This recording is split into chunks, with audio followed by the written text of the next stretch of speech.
The galaxy had seen many wars, pirates, rebels, invaders, but nothing was more feared than the terrorist group called the Void Sons. They did not conquer planets. They destroyed hope. 3 days earlier, the massive civilian station Aurora 9 had suddenly gone silent near the edge of Alliance space. More than 3,000 civilians were trapped inside, including women, workers, traders, and children from over 20 alien species. Then, the broadcast arrived. Every screen across the galaxy turned black. A tall figure appeared wearing dark armor and a silver mask. Behind him stood armed terrorists holding frightened hostages at gunpoint. The masked leader spoke slowly. "We are the Void Sons." His cold voice echoed through government halls, military ships, and crowded cities. "We now control Aurora 9. A terrified alien woman cried in the background while explosions shook the station walls. The terrorist leader continued. "If any fleet enters this sector, every hostage dies." Fear spread instantly across the galaxy. The Galactic Council held an emergency meeting only 1 hour later. Alien leaders argued loudly across the giant chamber. "We cannot attack. They will kill the civilians. We must negotiate first." Most species already knew the truth. The Void Sons never showed mercy. In the middle of the chaos, one silent figure watched from the far side of the chamber. Admiral Elias Reyes of Earth. The human commander sat quietly in his black military uniform, while the alien leaders continued panicking around him. Finally, one council member turned toward him. "Humanity has fought terrorists before," the alien said nervously. "What does Earth recommend?" The room became silent. Admiral Reyes slowly stood up. His face showed no fear, no anger, only cold focus. "Humans have one rule," he said calmly. The alien leaders waited. Then Reyes spoke the words that would soon spread across the entire galaxy. "Humans do not negotiate with terrorists." Several council members stared at him in shock. "You cannot be serious," one alien whispered. "They will kill the hostages." Reyes looked directly at the massive hologram of Aurora 9 floating above the chamber. Then he gave a single order. "Deploy Task Force Titan." At that exact moment, deep in space, massive human warships suddenly exited hyperspace near Aurora 9. Dark, gray hulls, heavy weapons, silent engines. The Void Sons immediately detected them. Warning alarms screamed across the station. The terrorist leader turned toward the nearest screen in anger. "You were warned," he shouted. But then, a transmission arrived from the human flagship. Only one sentence appeared on the screen. "This is your final warning." And suddenly, every light inside Aurora 9 went dark. Darkness swallowed Aurora 9. The giant station that once glowed with busy markets and crowded halls now felt like a dead machine, drifting through space. Emergency red lights slowly activated across the corridors. Hostages cried quietly. Children held their parents tightly. And somewhere inside the station, the Void Sons began to panic. "Restore the power now," the masked leader shouted inside the control room. Technicians rushed across glowing screens trying to understand what had happened. "It's not a reactor failure," one terrorist said nervously. "Something outside disabled the station systems." The leader clenched his fists. The humans. Outside the station, the human fleet remained perfectly still. No missiles, no threats, no movement. That silence scared the terrorists more than war. Inside the Galactic Council chamber, alien leaders watched the live security feed with growing fear. "Why are the humans waiting?" one council member whispered. Another alien shook his head slowly. "Maybe they are afraid."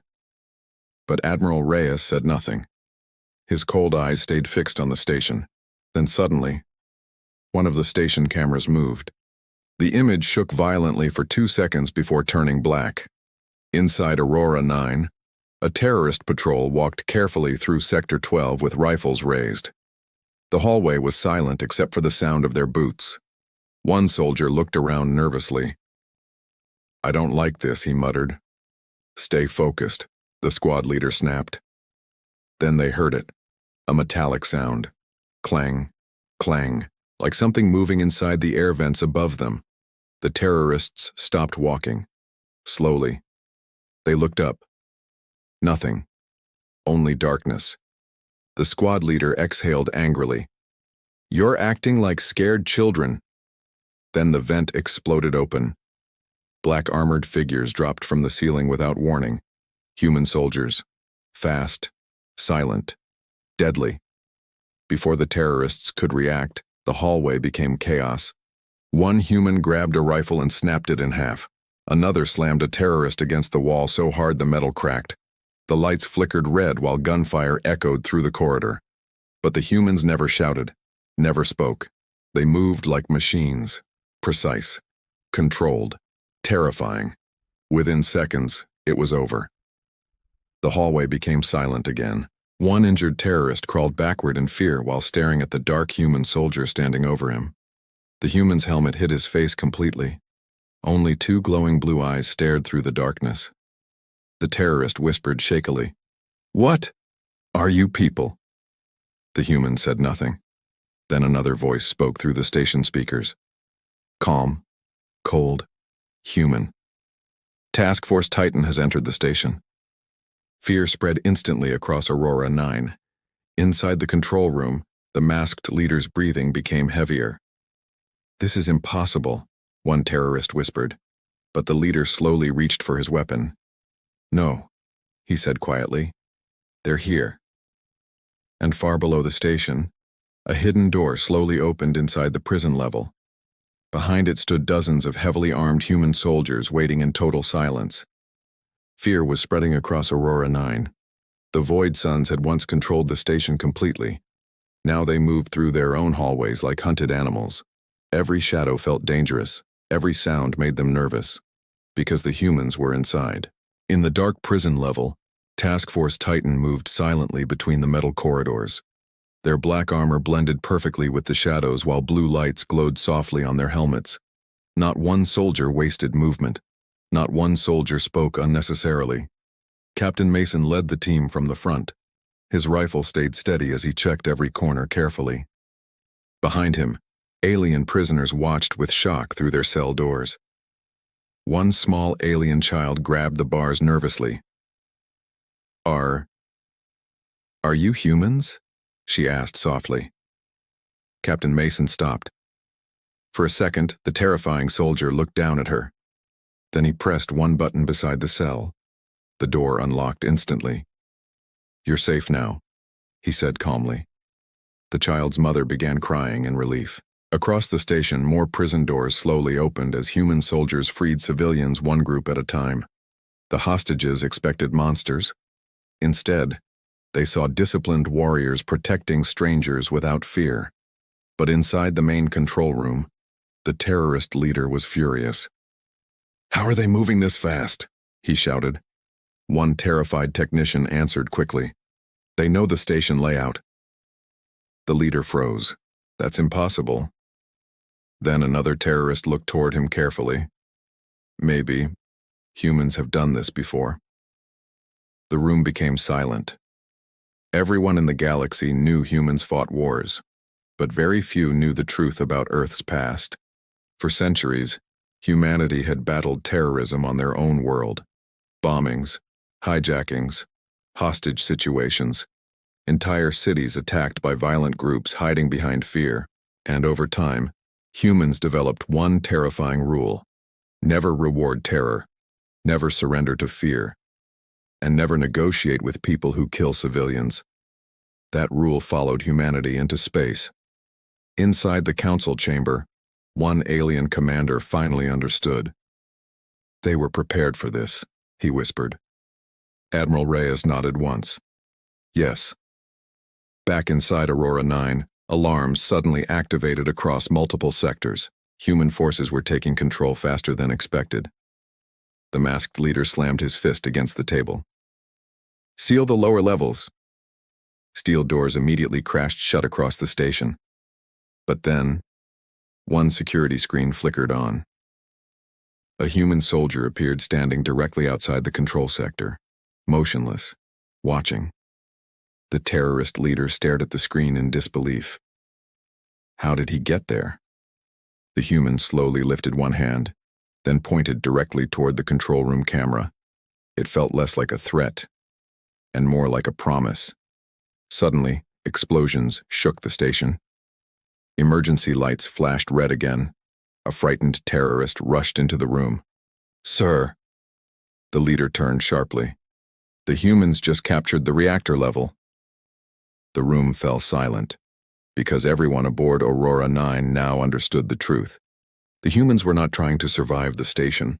They were taking it back. Chaos consumed Aurora 9. Smoke filled the upper corridors while emergency sirens screamed through the station without stopping. Broken wires sparked from the ceiling and frightened civilians ran through the halls under human protection. But the void suns were collapsing, fast.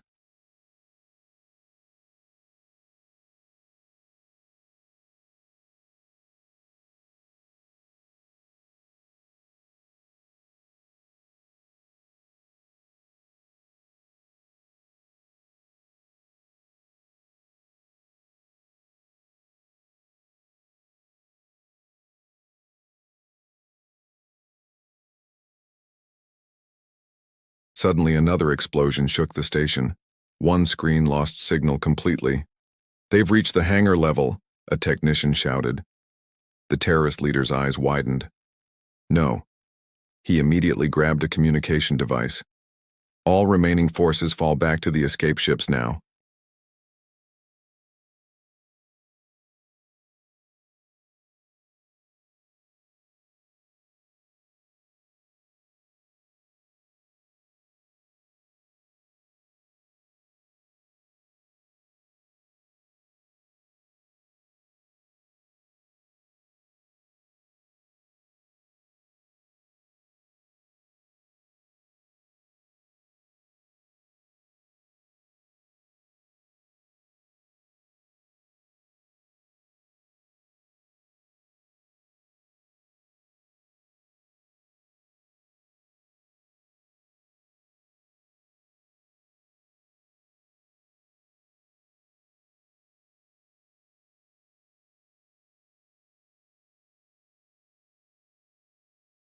Outside Aurora 9, 3 dark human destroyers suddenly changed formation.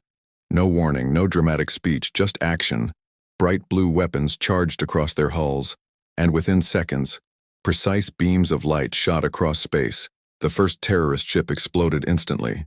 The second lost engines and crashed into the hangar wall. The third barely escaped the station before human missiles tore it apart in silence. Inside the hangar, surviving terrorists froze in horror. One man dropped his weapon completely. "They're hunting us," he whispered. Above them, human dropships descended into the hangar like falling shadows. Their doors opened before landing fully. Human soldiers rushed out with perfect coordination. The battle ended almost immediately.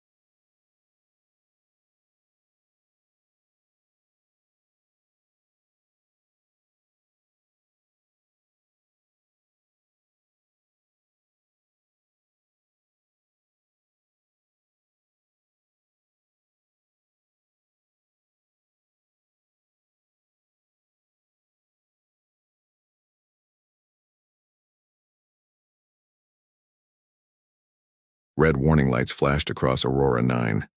The self-destruct countdown echoed through every corridor. 10 minutes until reactor overload. Panic spread instantly. Freed civilians began running through the station while smoke poured from broken vents above them. Some cried, some prayed, others simply froze in fear. But the human soldiers stayed calm.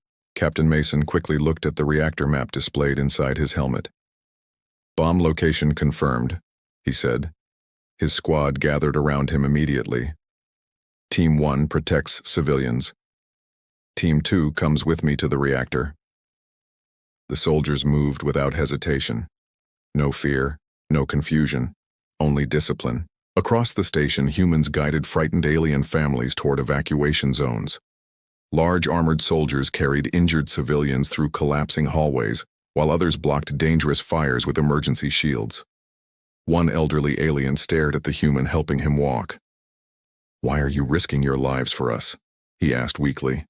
The soldier answered simply, "Because that's our job." Meanwhile, deep inside the reactor sector, conditions were becoming worse.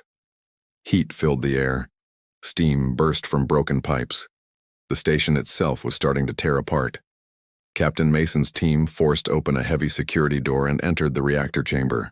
Everyone stopped. The bomb was massive, a huge machine connected directly into Aurora 9's main core. Red energy pulsed through thick cables running into the walls. One human technician stepped closer. "This isn't just a bomb," she warned. "It's tied to the reactor itself." "How long?" Mason asked. She checked the timer. Less than 8 minutes. Back in the control room, the masked terrorist leader watched the chaos with cold satisfaction. "If we die," he said quietly, "they die with us." One nervous terrorist looked toward him. "But there are still civilians." The leader immediately shot him without hesitation. The room fell silent. Far above them, evacuation ships began leaving Aurora 9 under human escort. Thousands of civilians escaped into space while the human fleet protected them from debris and explosions. Inside one crowded rescue shuttle, a small alien child looked out the window toward the burning station. "Are the humans coming too?" she asked. Nobody answered, because no one knew. Back inside the reactor chamber, Captain Mason stared at the bomb carefully. The timer reached 5:12. Sweat rolled down the technician's face. "We can stop the overload," she said nervously, "but someone has to manually disconnect the reactor core from inside the containment chamber." Mason already understood. The containment chamber would not survive the explosion. Whoever entered would never come back. The room became quiet. Then one human soldier stepped forward. A young man, calm expression. "No civilians die today," he said. Captain Mason looked at him silently. The young soldier removed his helmet. "Open the chamber." The reactor chamber shook violently. Metal walls groaned while blue energy flashed across the burning core of Aurora 9. Sparks rained from the ceiling, and warning alarms screamed without stopping. The countdown continued. Auro 4, Auro 3 remaining. Inside the reactor room, the young human soldier stood near the containment chamber wearing only a thin emergency suit now. His helmet rested quietly on the floor beside him. Captain Mason walked toward him. "What's your name?" he asked. The soldier looked up calmly. "Corporal Daniel Hayes, sir." Mason nodded once, very slowly, like he already understood what would happen next. Behind them, the human technician worked desperately at the reactor controls. "If the core isn't disconnected in time," she warned, "the explosion will destroy half the station." Daniel looked toward the burning reactor, then toward the frightened civilians visible through the nearby evacuation window.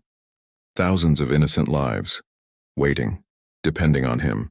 Without fear, he stepped toward the chamber door. But before it could open, a transmission suddenly appeared across every station screen. The masked terrorist leader. He looked damaged now. Smoke surrounded the control room behind him, and blood covered one side of his armor. Yet he was still smiling. "You humans think you've won," he said coldly. Captain Mason watched silently. The leader leaned closer toward the camera. "You crossed the galaxy for strangers." His voice became darker. "You destroy fleets, risk your soldiers, all for civilians that are not even your species." For a moment, nobody answered. Then Captain Mason activated his communicator. His face appeared live across Aurora 9. The terrorist leader stared directly at him. Mason's voice remained calm. "Yes." The leader laughed softly. "That weakness will destroy humanity one day." Mason took one slow step forward. "No," he replied. "It's the reason humanity survives." The control room became silent. Even the terrorists behind their leader looked uncertain now. Then Mason spoke one final time, a message meant for the entire galaxy. Humans learned long ago that terror grows when people fear it. His eyes hardened. So we became the thing terrorists fear instead. The word spread across every ship, every rescue shuttle, every council world watching the crisis unfold live. Even alien leaders sat speechless. The masked leader's smile slowly disappeared. For the first time since the attack began, he looked afraid. Suddenly, explosions thundered through the control sector. Human soldiers breached the room from above. Gunfire erupted instantly. The final battle had begun. At the same moment, Daniel Hayes entered the reactor chamber alone. The heavy door sealed behind him. Heat surrounded him immediately. The timer dropped lower. Air 142 remaining. Outside the chamber, Captain Mason watched silently through the glass, while chaos exploded across the station. And deep inside Aurora 9, one human prepared to sacrifice everything so strangers could live. Aurora 9 was dying. Fire spread through the station while massive explosions ripped apart entire sections of metal and glass. Escape ships filled the darkness of space around the station as civilians watched in horror from a safe distance. Inside the reactor chamber, Corporal Daniel Hayes could barely breathe. The heat was unbearable. Warning lights flashed across his emergency suit while the reactor core roared like a star ready to explode. Outside the chamber, Captain Mason stood silently beside the control panel. The timer reached 00:58. The human technician looked at Mason with panic. He has less than 1 minute, but Daniel kept working calmly. His hands moved across burning control systems while sparks exploded around him. Every second felt slower now. Then suddenly, the reactor locks disengaged. The station shook violently. "All core lines disconnected," the technician shouted. For one brief moment, hope returned. Then her face changed. "No." Mason turned sharply. "What happened?" "The overload stopped," she whispered nervously. "But the chamber itself is collapsing." Inside the reactor room, giant cracks spread across the walls around Daniel. Flames burst from broken pipes while pieces of metal crashed around him. Captain Mason immediately moved toward the chamber door. But Daniel looked at him through the glass and slowly shook his head. The damaged control system sparked violently. The door would never reopen in time. For a few seconds, neither man spoke. Then Daniel smiled weakly. "Tell them," he said through the communicator. Static interrupted his voice. Then it returned. "Tell them humanity keeps its promises." Suddenly, the reactor chamber exploded in blinding white light. Captain Mason shielded his face as the blast wave tore through the room. Silence followed. Complete silence. Hours later, the remains of Aurora 9 drifted quietly through space. Rescue operations continued while surviving civilians boarded medical ships under human protection. Across the galaxy, billions watched the live reports in shock. The Void Suns were gone, destroyed completely. But the story spreading through every world was not about the terrorists. It was about humanity, about the species willing to cross the galaxy for strangers, the species willing to die protecting civilians they had never met. Inside the Galactic Council chamber, alien leaders stood silently as Admiral Reyes entered the room once more. This time, nobody questioned humanity. Nobody argued. One council member finally spoke softly. "Why do humans fight this hard against terror?" Reyes looked toward the stars outside the chamber window. "Because somewhere out there, rescue ships still carried survivors home." Then he answered calmly. "Because once terror spreads unchecked," his voice became cold, "everyone becomes its victim." The chamber remained silent. And from that day forward, every terrorist group in the galaxy remembered one terrifying truth. Humans did not fear terrorists. Terrorists feared humans.